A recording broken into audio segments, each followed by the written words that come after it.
Rob, it's great to have you on the podcast. Would you mind giving us a quick intro in terms of what you do at Kerb and a little bit more about your offering and company? Fantastic. Thank you, Alex. It's great to be with you today. So I'm the CEO and founder of Kerb, based in Sydney, Australia, and Saigon, Vietnam. So sort of spend a lot of time between those two countries, two cities.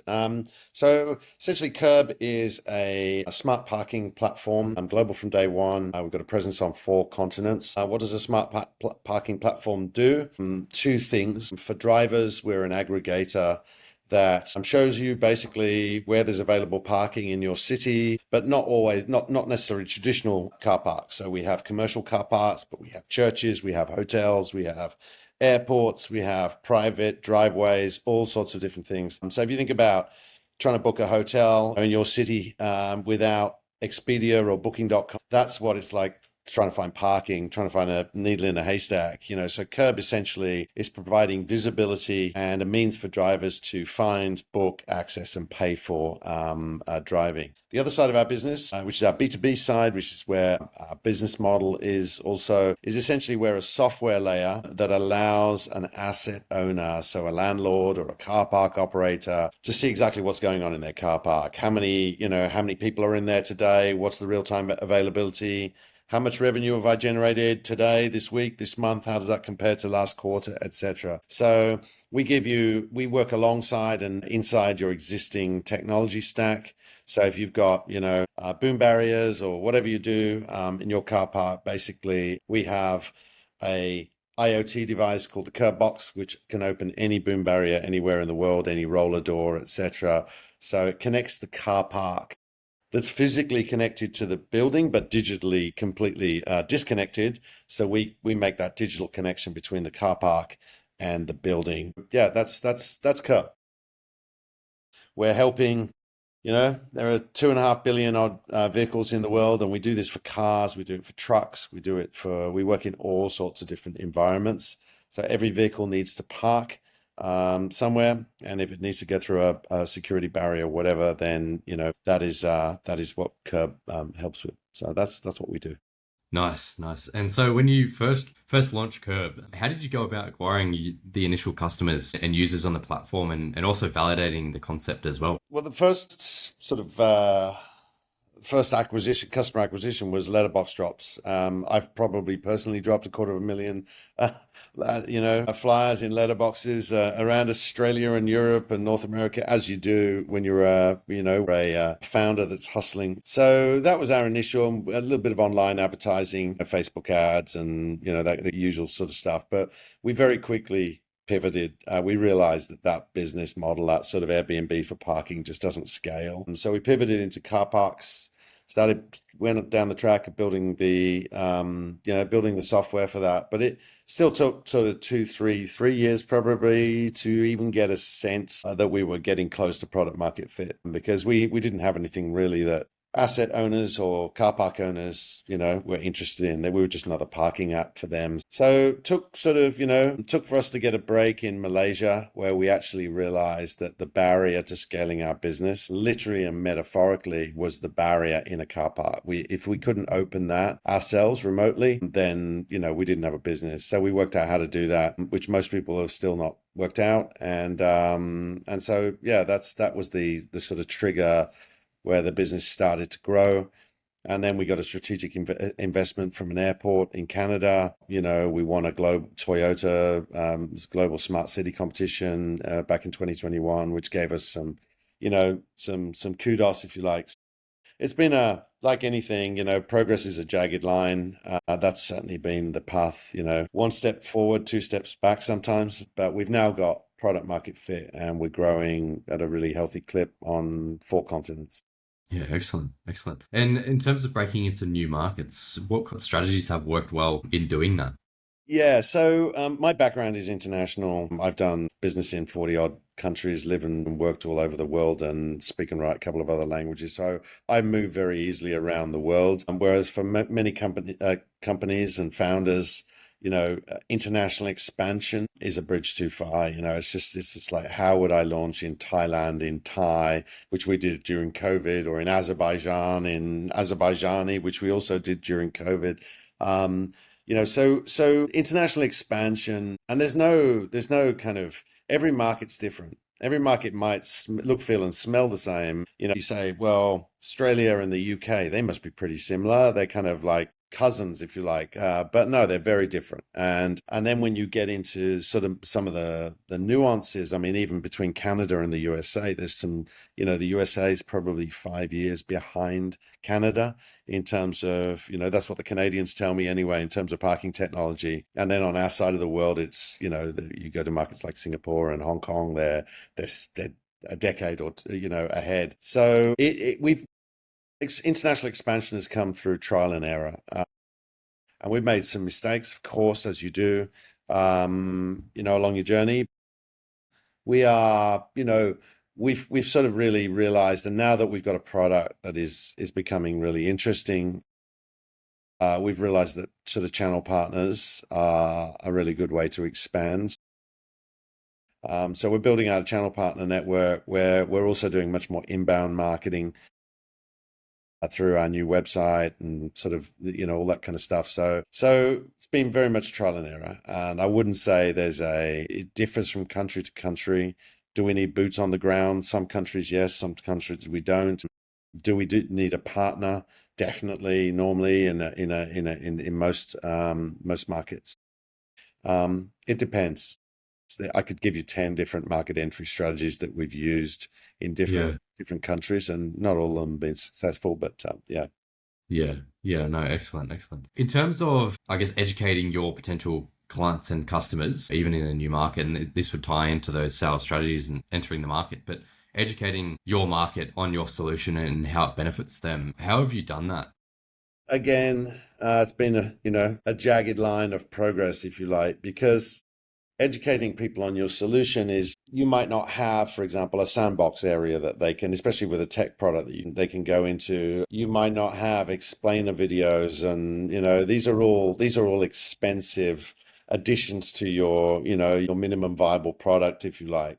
So educating people on our curb has really come around, mostly person to person, be that in person or be that remotely in most cases, and sort of training sessions. So, we're trying to change the way people think about parking, and people think about how they manage their car park, or how they, what their car park, what the opportunity is in their car park that they probably can't see. You really need a human to, to sort of talk through. But we enhance that with explainer videos and that sort of stuff. And on our new website, we've got brochures on every single aspect, every single environment in which we work. We've got explainer videos on different aspects of our new platform. Yeah, that's typically how we. And the other way we do it is marketing automation. If somebody's inquiring about a hotel parking solution, they go through a form on our website. They go, they download the brochure. We then put them into nurturing. Basically, we are feeding them content every week or every 2 weeks, and then we're listening to their engagement, so that we're watching their engagement score, and then we're moving them through the nurturing until they become an opportunity in our CRM, and then at that point, so we're nurturing them with sales, with new information, bringing them closer to the point where they're ready to sort of make it. Yeah, nice, nice. And in that sales process, has there been any single thing that has really made the biggest positive impact in terms of closing those opportunities? Is there anything like that, or is it more, 100 little things that have added up? Yeah, I mean, it's a combination. You've got to have the product, obviously the technology, and we've kind of, it's taken us a few years to get to that point where we've got a product, as I say, that is, people are going, I want that in my, or I'm going to fight to get the budget for that. But the most likely sales to close are referrals.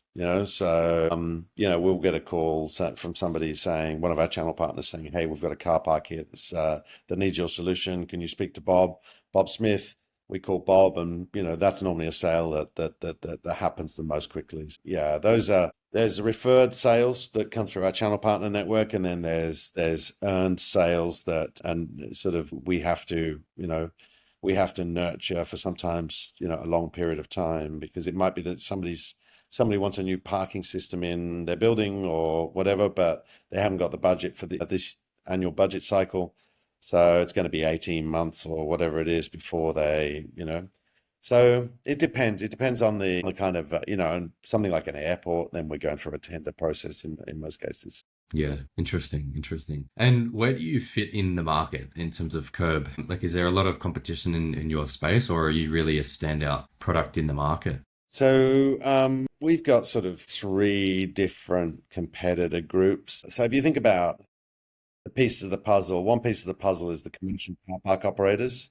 So, in an Australian context, your Wilsons, your Secures, etc. Those will be our future partners, not competitors, because more and more they are now starting to inquire about and use Curb. So the commercial car park groups, but Curb is also a parking app. Okay, so we are, so other parking apps out there are competitors of ours. Curb is also an access solution. So, your sort of gate manufacturers, barrier manufacturers, your traditional car park, setup that, an arm and a leg, but they have pay on foot machines and barriers and all.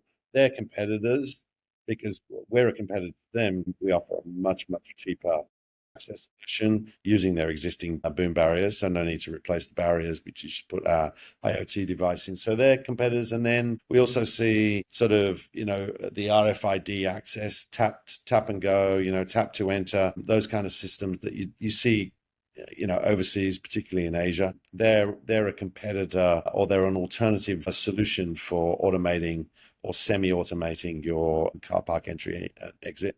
So we are kind of those are the main groups, but Curb touches all of those. So there's not another solution in the market that we're aware of that does all of those things. So yeah, so we've got different competitors in different areas.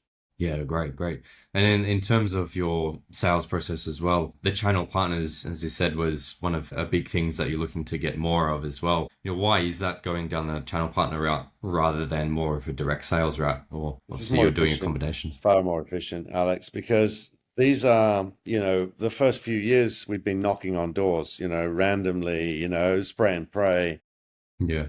trying to get a fish on the hook. Whereas channel partners, they've already got the relationships with the building. So every building, pretty much anywhere in the world, is a potential opportunity for Curb, whether that's a sports stadium or a shopping center or an airport or somebody's private home. So channel partners, how do you get in with a shopping center? A big shopping mall that might need I don't know, but somebody's got relationships. Somebody services that car park. Somebody did the install of all their equipment. So a lot of the clues lie there. So if they've already got the relationships, then they can become a channel partner of ours. Same with the camera manufacturers, the license plate recognition cameras. Yeah. Who makes those? Okay, so we've just signed a global partnership with the second biggest camera maker in the world. We've got something that they need, but they've also got something that we need, which is relationships and and a sales team of 15,000 people, so all over the world. They're they make it's an obvious choice for a channel partner.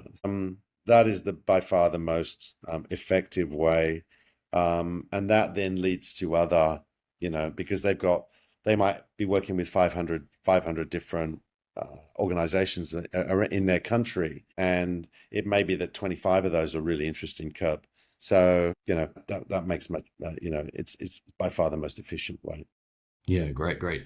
And then obviously nurturing those relationships with those potential channel partners. I know it's a slightly different sales process than direct sales. How do Yeah. you manage that process as well? Because it's a bit different what you're selling them. Have you found it relatively easy to get those partnerships on board, or it's still quite a challenge? And I guess how do you get them on board effectively? Yeah, once you start to see the patterns, you know who to go after. So, but we've got somebody in North America who works full time on our channel partner strategy, and sort of a parking executive, parking who's been in the industry, who's got relationships, like deep relationships across North America. So we're using his expertise to build out sort of more strategic partnerships at a broader level, which our new technology allows us to embrace. Yeah, nice, nice. Awesome. And then in terms of growing a team and leading a team as well, how have you done that effectively? Starting from just yourself in the company and starting it from an idea to actually growing a team and being able to lead them effectively.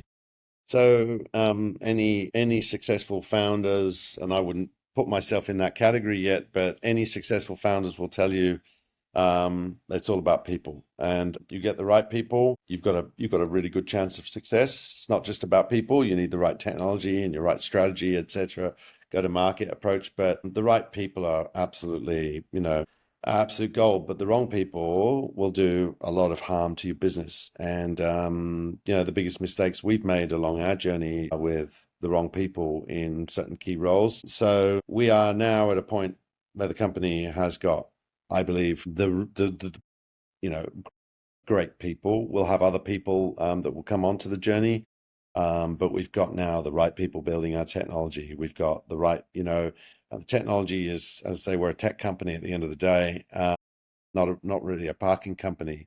We're a software company, and so having the right tech team, and we've now got an absolutely amazing tech team here in Vietnam. Um, So yeah, it's people are, how do you go about finding them?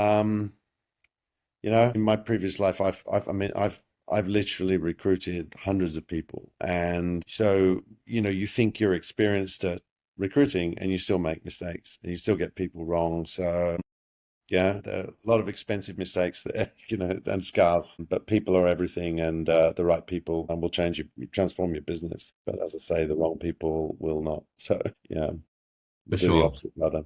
For sure. And then how have you helped them to, or I guess align them with your vision as well and express that to them where you're going and helping them align their interests with that as well? So I'm without question the vision guy at Curb, and have been from day one. We have a very kind of a powerful vision video, which we put in front of investors, which we share with staff. So that's the first thing. And I mean, as a CEO, you could probably boil my role down to three key functions: set the vision, raise the capital to build the tech to be able to deliver on that vision, and recruit the people who can deliver on the vision. So having your staff bought into the vision, your key team members, is really important.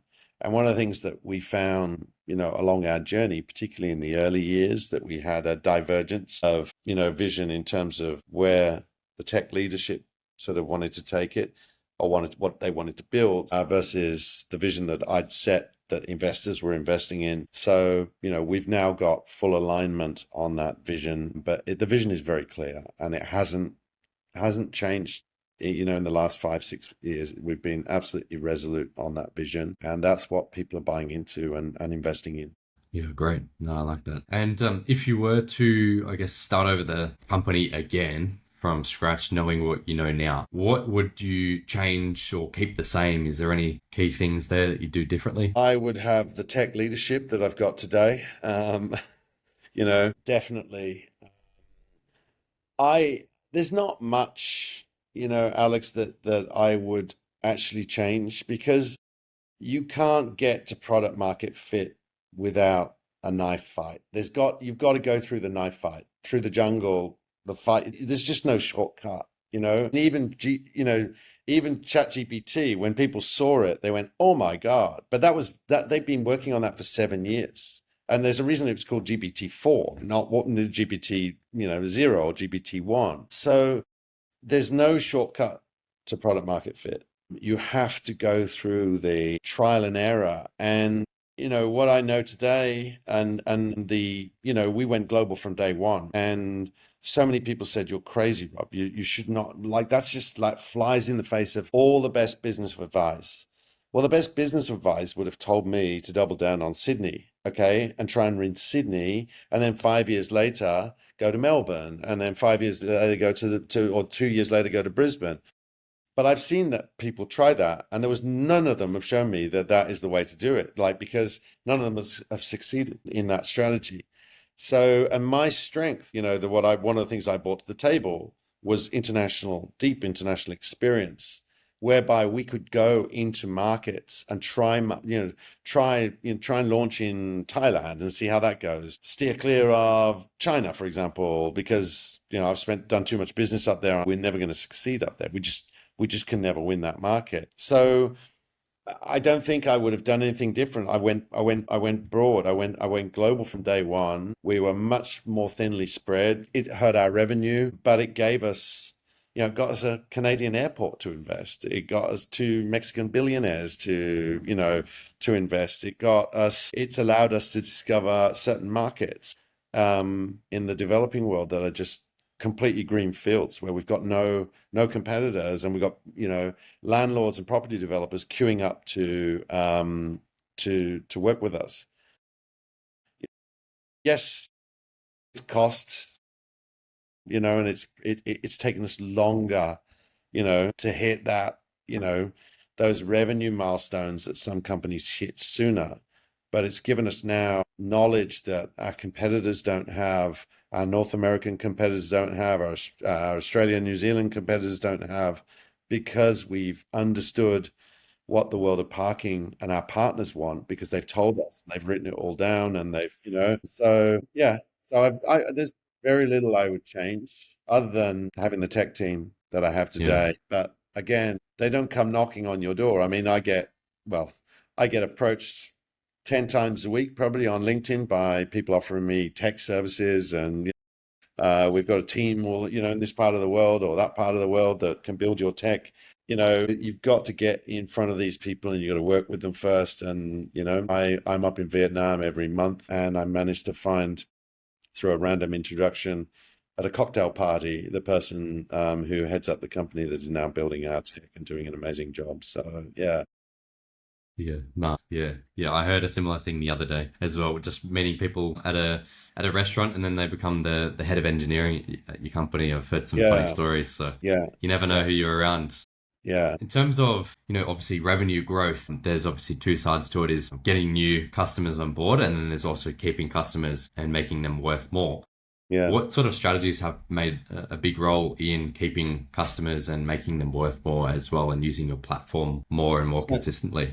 Yeah, so I mean, in terms of our platform, we've got pretty much 0% churn on the Curb platform. And that's I would qualify that statement by saying it's also very hard for somebody, once they've put the system in, to get the system out. So that's one of the advantages, and one of the attractiveness points of attraction for investors, is that it's recurring revenue.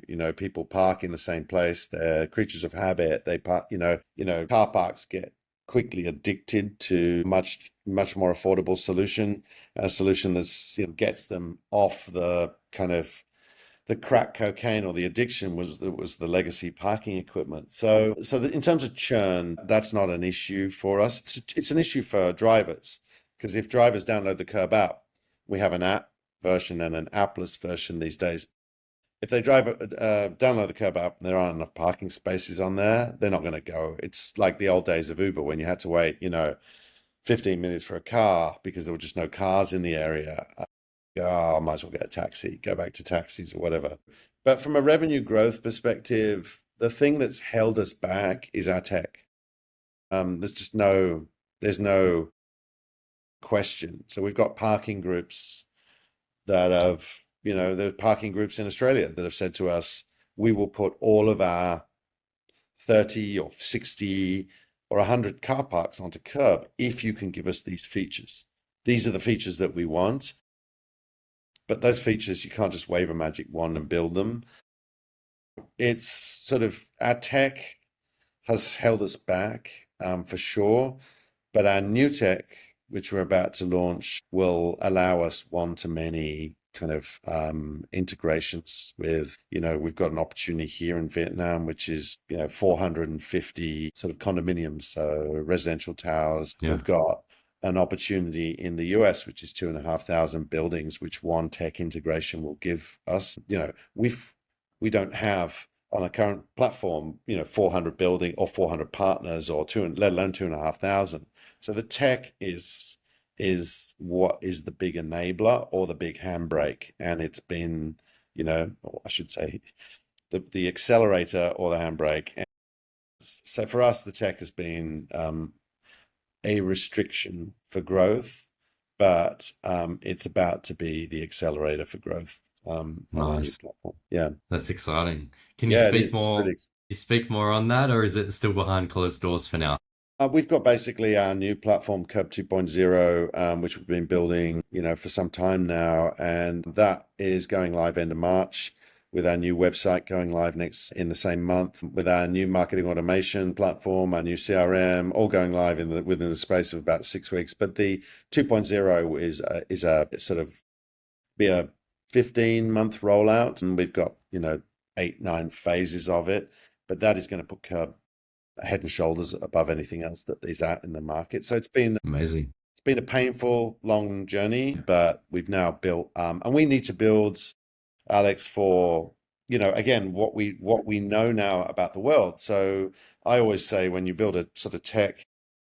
Now, this is my kind of twisted analogy, but you start a tech startup. You build a 5 bedroom house, right? You're happy in the house, and then you go, oh shit, excuse my French, we need a 6 bedroom, and then you need to build a 7th bedroom, and then you build an 8th bedroom. So you have this kind of wonky looking house. When the plumbing and electricity sort of works, but sometimes when somebody switches the light on in bedroom number 8, the tap turns on down the downstairs bedroom. Problem with that house is the maximum amount of people we can get in that house is maybe 30, in an 8 bedroom house, and it's going to be crowded, but we can't get 2,000 people in that house. The whole thing will collapse. So what we now know from all of our, conversations around the world is that we need essentially a 2,000 bedroom estate, but we need different entrances to that, estate for different parts of the world and different regions like GDPR in Europe, or here in Vietnam, you have to store your data. Like, you're not allowed to take data out of the country. Same in Hong Kong.